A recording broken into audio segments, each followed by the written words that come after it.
En la crónica del primero de sus viajes al Nuevo Mundo, Colón había referido a los reyes católicos tener informes de la existencia de un sitio singular. También dice que supo el almirante que allí, hacia el este, había una isla donde no había sino solas mujeres.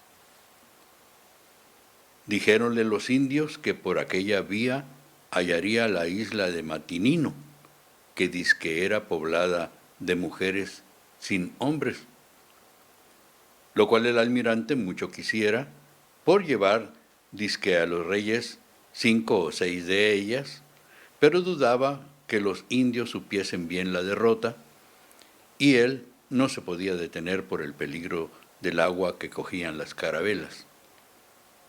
Mas dizque era cierto que las había, y que por cierto tiempo del año venían los hombres a ellas de la dicha isla de Caribe, que dizque estaba de ellas 10 o 12 leguas, y si parían niño, enviábanlo a la isla de los hombres, y si niña, dejábanla consigo.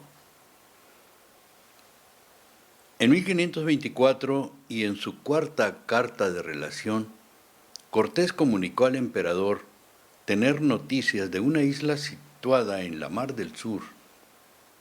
Hacía mención de las Amazonas, el oro y las perlas que allí había, ofreciendo emprender su búsqueda en cuanto pudiese hacerlo.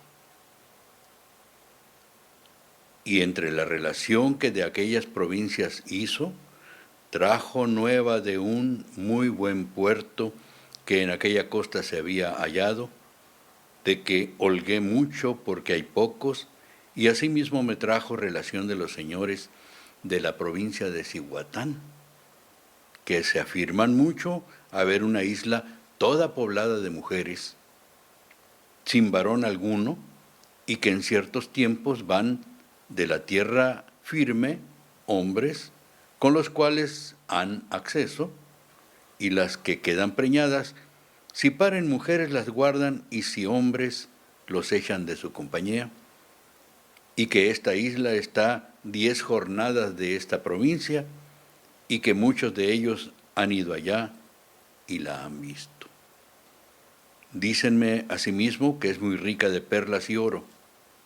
Yo trabajaré en teniendo aparejo, de saber la verdad y hacer de ello larga relación a vuestra majestad. Oro, mujeres y perlas fueron incentivos poderosos para acometer la empresa cortesiana en el noroeste novohispano. Aunados a los propósitos del extremeño por ampliar fortuna y mejorar su deteriorada influencia con el hallazgo del estrecho de Anián, a través del cual podría pasarse del Pacífico al Atlántico, que acortaría la ruta marítima de Europa a Asia, el país de la especiería, todo lo cual habría de permitir de pasada otros descubrimientos y, consecuentemente, dar a España las ventajas derivadas del control sobre el extremo noroccidental del Nuevo Mundo. A principios de 1528, cuando tenía en construcción 5 barcos, Cortés debió salir a España para defenderse de las acusaciones de sus adversarios y exigir la recompensa por sus afanes al servicio real. Durante los 2 años que estuvo ausente, la Audiencia de México, que presidía Nuño Beltrán de Guzmán, desde entonces enemigo enconado de Cortés y luego conquistador de la Nueva Galicia, hoy Jalisco, mandó apresar al encargado del astillero, separar de los trabajos a los indios y secuestrar casi todos los materiales. El resto fue enseguida robado, al punto de quedar nada más que los cascos que Cortés encontró a mediados de 1530, cuando traía consigo la licencia suficiente del imperio para continuar la exploración del Pacífico, el título de Marqués del Valle de Oaxaca, el hábito de Santiago, el nombramiento de capitán general de la Nueva España y de la Mar del Sur, aparte de algunas propiedades en tierras. Mas para el inicio de la siguiente etapa de sus planes en el océano, fue menester recomenzar desde la base la tarea constructora de buques. Aunadas a este contratiempo, la creciente pérdida de su hegemonía frente a la audiencia y la inminente instalación de un virrey colonial, don Antonio de Mendoza. Todo lo que puso a aquel espíritu inquieto en posición de buscar mayores bonos a su prestigio en las exploraciones que, como obviamente preveía la corona, habrían de alejarlo de su zona de influencia, reduciendo sus recursos y entusiasmo. De acuerdo con las negociaciones que suscribió en Madrid con el rey un año antes, tenía vedado insistir en las rutas a Oriente, por lo que le quedaba un solo camino por recorrer, el del inmenso norte de la Mar del Sur u Océano Pacífico. Pudo aprovechar un poco de la ruina que le dejó la primera audiencia y con ello reconstruyó 2 naves en Tehuantepec y dispuso la fabricación de 2 bajeles en Acapulco. Estos, terminados antes que aquellas, se ocuparon en la expedición de Diego Hurtado de Mendoza de resultados adversos. Con estas noticias infortunadas, Cortés resolvió preparar una siguiente navegación, ahora con el propósito adicional de dar auxilio a los probables sobrevivientes de la frustrada expedición de Hurtado, y puso al frente de ella a Diego Becerra.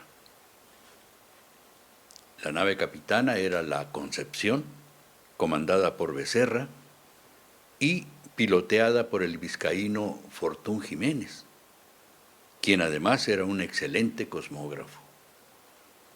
El otro barco era el San Lázaro, dirigido por Hernando de Grijalva.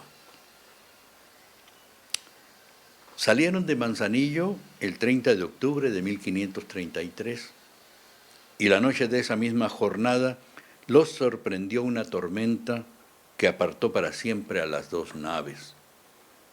Grijalva todavía esperó el encuentro durante 3 días y de ahí decidió el regreso a su punto de partida. Con el temor de perderse e incapaces de soportar el mal carácter de Becerra, los tripulantes de la Concepción se amotinaron, encabezados por Jiménez, quien, de acuerdo con otros rebeldes, dio muerte al capitán y a otros marineros leales a éste mientras dormían. Fortún alzóse con el navío, escribió más tarde el padre Miguel Venegas, y para huir de las iras de Cortés, dejó en la costa de Jalisco a 2 religiosos franciscanos y a los heridos, y prosiguió su viaje en demanda de nuevas islas y tierras hacia el norte. Obligado por los vientos, el buque de Jiménez llegó casualmente a la bahía que después habría de tomar el nombre de Santa Cruz, hoy La Paz, en la primera California. Fortún fue, por tanto, el primer europeo que saltó en tierra en aquella península, donde los fugitivos intentaron fundar una pequeña colonia que duró muy poco en virtud de los ataques aborígenes que les produjeron la muerte de una veintena de compañeros, incluida la de Fortún.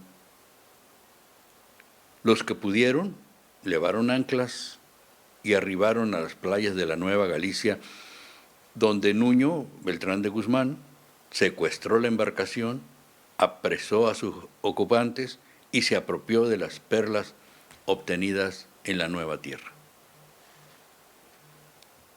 A continuación dieron estos relación de ella, en la que describieron abultadamente sus enormes riquezas y señalando las optimistas perspectivas que ofrecía, de modo particular su pesquería de perlas. Por tales informes que llegaron hasta don Hernando, se dedicó a organizar una nueva incursión al Pacífico Norte, que él mismo capitanearía, con los tres objetivos fundamentales de rescatar su barco, castigar el atropello de Guzmán y explorar en firme el lugar descubierto por los desertores de Becerra. En todo caso, cualquiera que fuese la verdad sobre las intenciones del conquistador, las perlas de California volvieron sus ojos hacia el norte. 3 barcos constituyeron la expedición de Cortés, bien abastecidos de provisiones y de gente que en buena cantidad fue reclutada de inmediato a la convocatoria del marqués. Se incluían herreros, carpinteros, médicos, religiosos, soldados y marinos. Enterada de este movimiento y sus fines, la audiencia ordenó a Nuño que hiciese entrega de lo incautado y mantenerse alejado por el peligro de un enfrentamiento. Cortés marchó por tierra desde México con Andrés de Tapia y algunos hombres más, y el resto se embarcó en Tehuantepec rumbo a Sinaloa.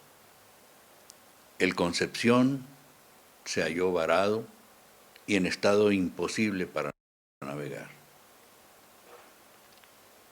Parte del contingente y los bastimentos quedaron en Chametla a cargo de Tapia, y la flota se dio de nuevo al mar el 15 de abril de 1535. Se tomó la ruta del noroeste y llegó el 3 de mayo siguiente al sitio donde 1 año y medio antes fueron muertos Jiménez y sus seguidores, al que Hernán Cortés dio el nombre de Puerto y Bahía de Santa Cruz, del cual tomó posesión en nombre del rey Carlos, según puede leerse en el acta que fue levantada con ese motivo. En 3 días del mes de mayo, año del Señor de 1535 años, en este dicho día podría ser a hora de mediodía, poco más o menos, el muy ilustre don Hernando Cortés, marqués del Valle de Oaxaca, capitán general de la Nueva España, Mar del Sur por su majestad el rey, etc., llegó en un puerto bahía de una tierra nuevamente descubierta, en la dicha Mar del Sur, con navío armada del dicho señor marqués, al cual dicho puerto su señoría llegó con navíos armada, llegado saltó en tierra con gente caballos, y estando en ella en la playa de la mar, en presencia de mí Martín de Castro, escribano de sus majestades y escribano de la gobernación del dicho señor marqués, de los testigos yuso escritos. Luego el dicho señor marqués razonó de palabra dijo que él, en nombre de su majestad, por virtud de su real provisión y en cumplimiento de lo capitulado con su majestad sobre el descubrimiento de la dicha Mar del Sur, había descubierto con su navío armada la dicha tierra, para la conquistar poblar, proseguir el dicho descubrimiento, su señoría ha venido con armada e gente. Por tanto, que él, en nombre de su majestad, quiere tomar posesión de la dicha tierra, de todas las demás que desde allí prosiguen, se hallaren, descubrieren. Por tanto que pedía, pidió, mandó a mí el dicho escribano, que lo que dicho ha, en adelante pasare, le dé testimonio. Y luego el dicho señor Marqués, tomando la dicha posesión en nombre de su majestad, por virtud de las dichas provisiones y capitulaciones, dijo que él toma y aprehende en nombre de su majestad la tenencia y posesión de la nueva tierra nuevamente descubierta donde estamos, y de todas las demás que desde ella se comunican y caen en aquellas comarcas y demarcaciones, para que desde esta, como principio, proseguir los descubrimientos, conquistas y poblaciones de ellas en nombre de su majestad. Y enseñar el acto de la dicha posesión, el dicho señor Marqués puso por nombre al dicho puerto e bahía, el puerto e bahía de Santa Cruz.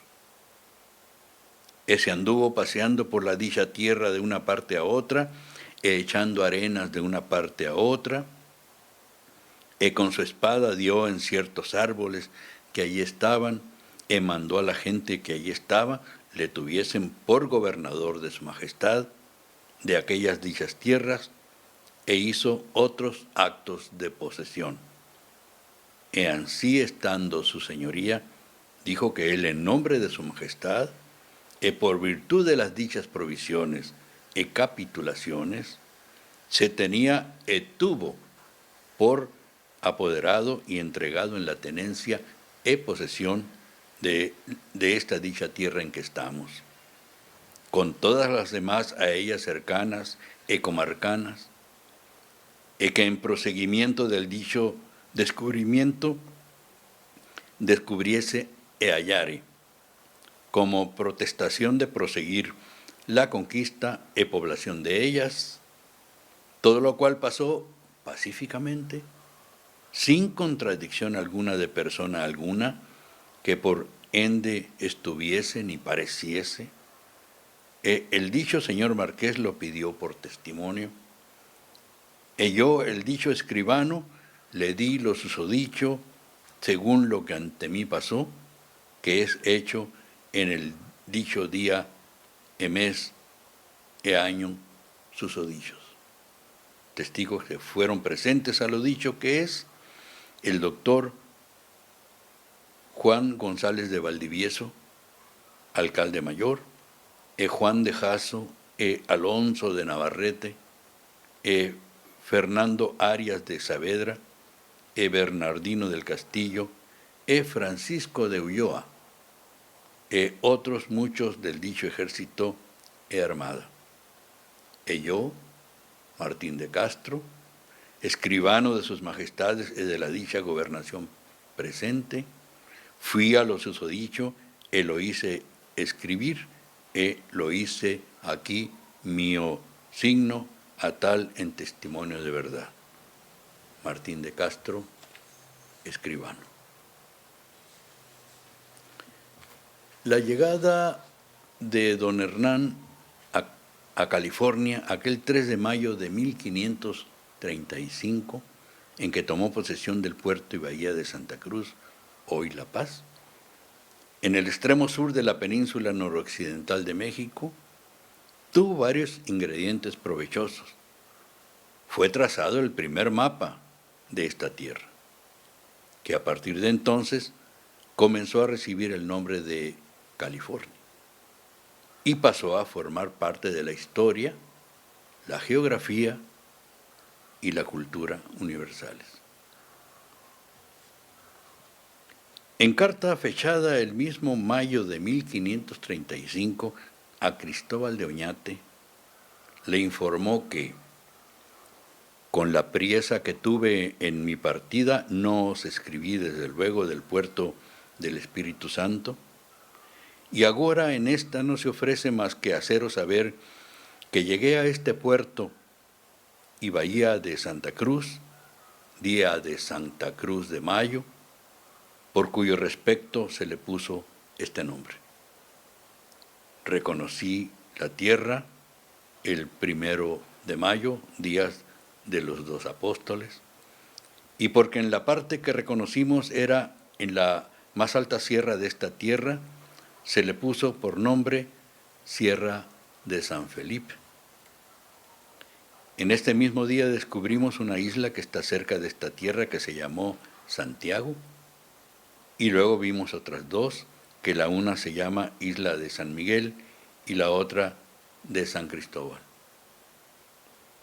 Tardé 16 días a causa de las muchas calmas y tiempos contrarios que tuve. Faltáronme de toda la compañía 6 caballos, entre los cuales fue el uno, el Oberico, que no lo tuve por poca pérdida. Todos los demás caballos y toda la gente llegaron muy buenos, benedicto nuestro Señor. No os escribo de la manera y disposición de esta tierra, porque no he salido de despachar estos navíos por la gente y caballos. Hemos visto mucha gente y algunos han venido. Hay mucha cantidad de perlas y pesquerías. Partiendo estos navíos entraré en la tierra, y a la vuelta que vuelvan habrá más noticias del secreto de ella y más lugar para poderos hacer relación de lo que hubiéramos visto. No escribo al señor gobernador hasta que haya cosa cierta que le podamos escribir, más que me encomiendo a su merced. Y al protector también, Señor, daréis mis encomiendas, y que yo tendré cuidado de le escribir siempre, y que ahora no lo hago por lo que tengo dicho. Esas cartas os encomiendo, Señor, hagáis enviar con persona cierta que fuere a México, al licenciado Altamirano, mi primo, lo más breve que ser pudiere. Guarde nuestro Señor vuestra noble persona, como Señor deseáis. De este puerto y bahía de Santa Cruz, 14 de mayo de 1535, lo que, Señor, mandardes, el Marqués. En el libro de Mariano González Leal, titulado Juan de Jasso el Viejo, que consta de 325 páginas y se haya dividido en 4 partes, la tercera de ellas transcribe testimonios documentales sobre este personaje, uno de los capitanes de Cortés, que lo acompañó en su viaje a California. En uno de dichos papeles pueden leerse las órdenes que dio el conquistador a Jasso el domingo 18 de julio del propio 1535, cuando éste se dirigía a comandar la 4ª expedición de la región aledaña a Santa Cruz para, como las precedentes, conocer su gente y las características de la tierra recién descubierta por ellos, con el propósito de establecer aquí una colonia permanente. En el servicio de Dios y el acrecentamiento del patrimonio real y la utilidad y provecho de los conquistadores y pobladores. En las partes medulares el texto dice: trabajaréis por todas las formas que pudieres de saber qué gente habita en aquella parte y la calidad de ella y todas las otras particularidades, teniendo toda buena maña y sufrimiento para que los naturales no se escandalicen, ni se les haga daño ni disgusto alguno, pues habremos de ir a vivir entre ellos, y socorrernos de la necesidad que al presente tenemos. Y en esto os encargo mucho que tengáis muy especial cuidado y vigilancia, avisando de ello a todos los de vuestra compañía y apercibiéndolos de que serán castigados los que otra cosa hicieren. Enseguida añade que, luego de que hayáis hallado tal tierra que os parezca y satisfagáis que podemos ir a ella, volveréis, habiendo dado a los naturales, mayormente a los principales, los regalos que lleváis, y trabajando en dejarles con el más contentamiento que fuere posible. Dispone que, si topares alguna gente de los naturales de la tierra, ahora en poca cantidad, ahora en mucha, ahora en pueblo o ranchería, o fuera de ella, trabajaréis por todas las formas que pudieres en darles a entender que no vais a enojarlos y a hacer daño ni perjuicio alguno, sino que vais a ver la tierra y buscar bastimentos, y que si los hallares, se los pagaréis de los regalos que lleváis. Y reitera, no consentiréis que ninguno de los de vuestra compañía los enoje en persona ni en bienes, y si alguno sin vuestra licencia se desmandara, lo castigaréis con toda rigurosidad en presencia de los naturales, y les daréis a entender que por el enojo que les hicieron, los castigáis. Sin embargo, recomienda que, en caso de que los nativos provoquen pelea, los españoles se defiendan, pero que se procure que las mujeres y los niños no sufran daño alguno y se evite la rapiña, porque muchas veces suele acaecer que la gente de guerra movida con codicia se ocupa en el despojo. Los apercibiréis de que ninguno tome cosa alguna, y esto habéis de amonestar con mucha insistencia y castigarlo con mucha rigurosidad. De todos modos, aconseja ser desconfiados, pues como esta gente son bárbaros de poca verdad, no conocen a Dios, suelen fingir amistad y debajo de ella hacer muchos engaños. No obstante, ordena conseguir guías entre los aborígenes a los que deberá darse buen tratamiento. En otros párrafos que siguen, insiste en que no consentiréis que se les tome cosa alguna contra su voluntad, y si alguno os dieren, se lo pagaréis de lo que lleváis, de manera que queden contentos, y trabajad en no venir en rompimiento con ellos. El conquistador debió regresar a la capital de Nueva España, requerido principalmente por su esposa y el recién llegado primer virrey Antonio de Mendoza, por lo cual dejó encargado de la incipiente colonia a uno de sus hombres de confianza, el capitán Francisco de Ulloa, a quien además confió las exploraciones que en la última de sus empresas en la esquiva tierra de sus afanes.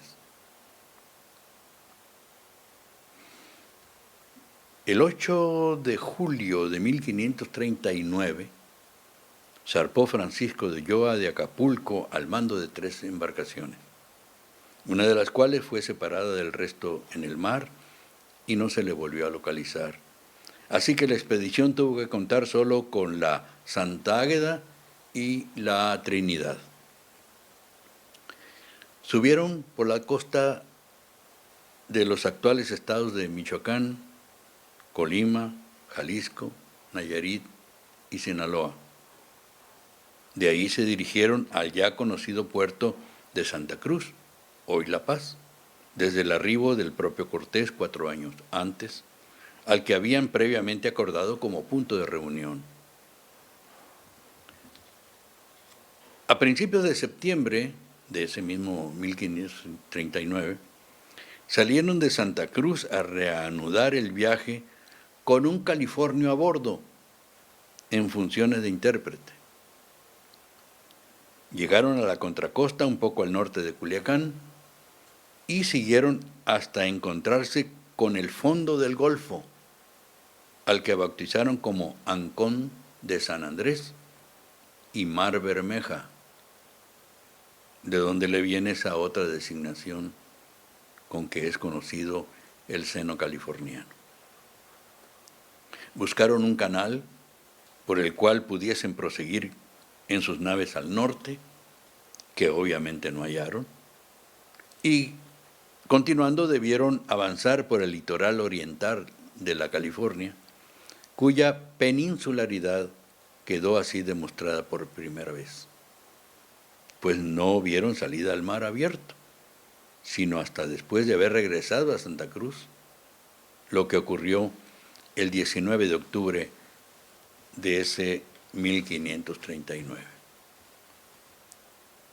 Salieron 10 días después, pasaron por Cabo San Lucas el 4 de noviembre y emprendieron el ascenso por la costa hasta llegar, luego de los muchísimos y consabidos contratiempos, a la isla de Cedros el 9 de enero del año siguiente. Desde entonces, los temporales les impidieron adelantar la expedición y el 24 de marzo decidió Ulloa mandar la Santa Águeda de regreso a México con su informe a Cortés e insistir él en el viaje a bordo de la Trinidad. Al respecto, Pablo L. Martínez dice que nunca se supo de su fin. Así fue como las olas de las costas californianas, occidentales, se tragaron al primer europeo que por ellas se atrevió a surcar. Fernando Jordán, por su parte, expresa que la leyenda, ya no la historia, dice que Ulloa naufragó al norte de esas aguas y que los restos de su nave, como los restos de su capitán, fueron arrastrados a Malarrimo. Dicen que por las noches el viento pasa llorando con voz de 2 largos tonos. Ulloa, Ulloa. Y eso es todo lo que queda en recuerdo del marino español. Lo mismo creyeron otros en su momento.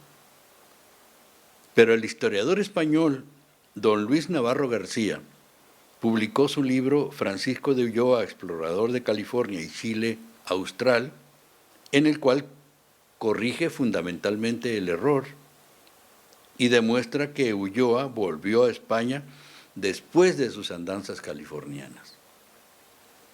Enseguida lo hallamos en el privilegiado cargo de tesorero de la expedición de Francisco de Orellana en 1544, cuya aventura en el Nuevo Mundo fracasó en una accidentada navegación por el río Amazonas, de la que sobrevivieron alrededor de 40 personas, Ulloa entre ellas.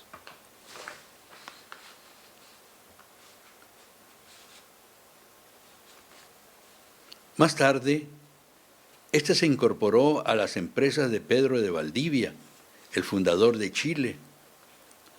La experiencia californiana le valió a Ulloa para recibir la comisión de hallar y explorar el estrecho de Magallanes a finales de 1553.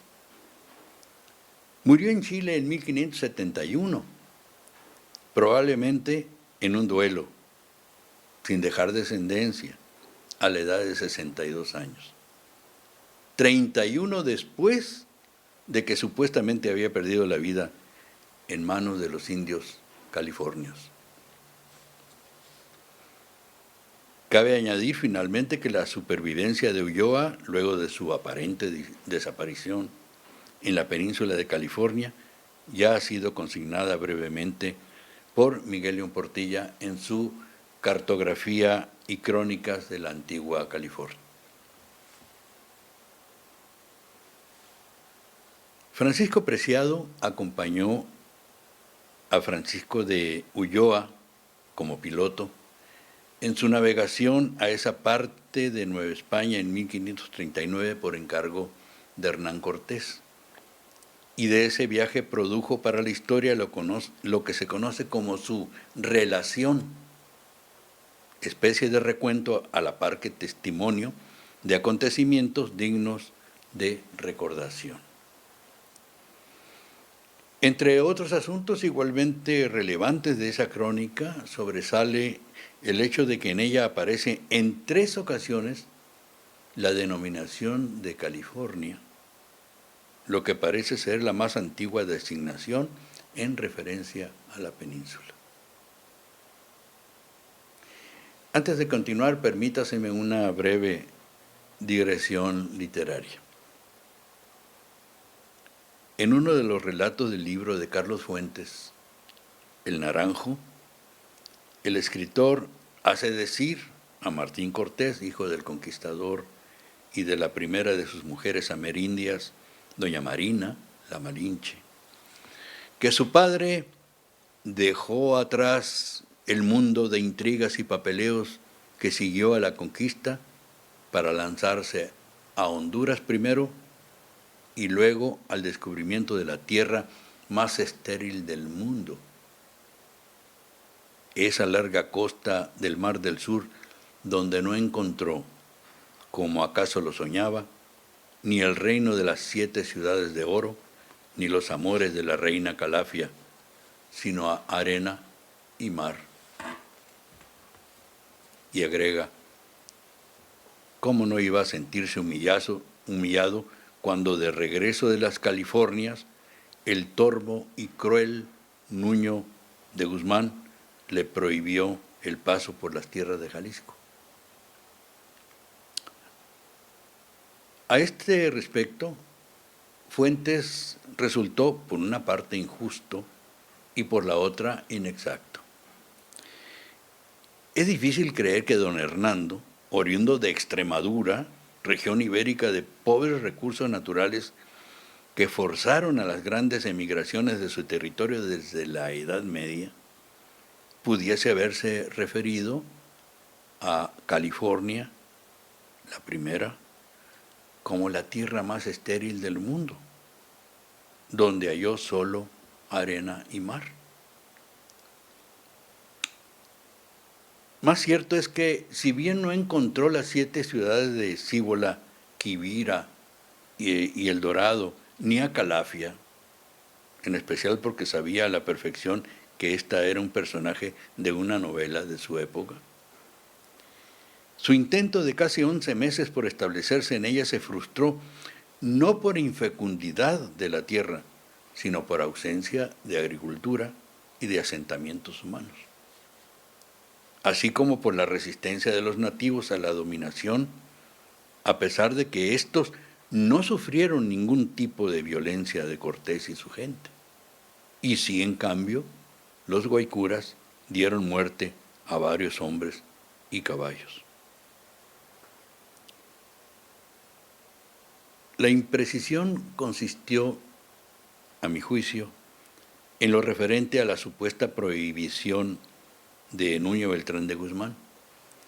Digamos que más bien el cruel y torvo, eso sí, conquistador y fundador de todo lo que fue conocido entonces como Nueva Galicia, desde Jalisco hasta Sinaloa, anunció su intención de obstaculizar el paso del marqués a la nueva tierra, pero las autoridades del centro novohispano le aconsejaron que mejor evitara oponerle resistencia, porque la cosa iba en serio. De manera que ni para ir a California, que aún no tenía este nombre, ni al regreso de ella tuvo que toparse el extremeño con impedimento alguno del gallego, quien optó por mantenerse prudentemente alejado de los tránsitos de aquel por sus dominios. Termina Martín Cortés, según el autor, recordando que su padre le expresó con ironía extraña que acaso dos cosas valieron la pena de esa expedición. La primera fue haber conocido el mar que pronto tomaría su apellido. Un golfo hondo y misterioso, de aguas tan cristalinas que a flor de playa se parecía nadar en el aire.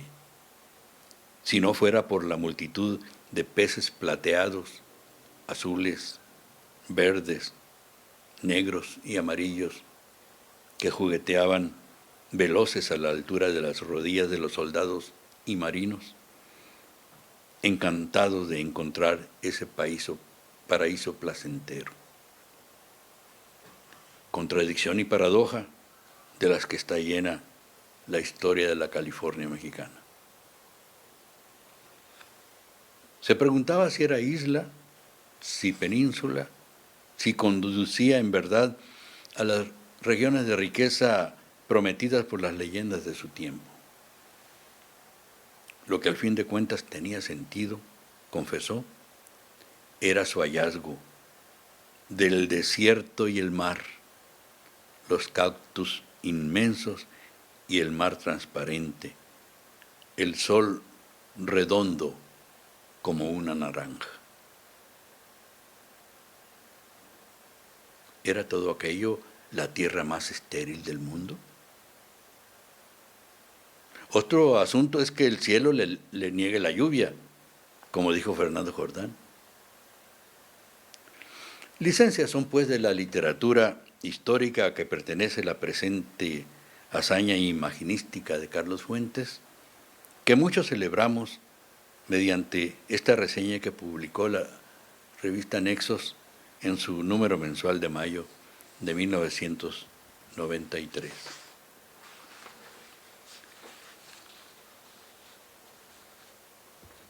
A manera de conclusión,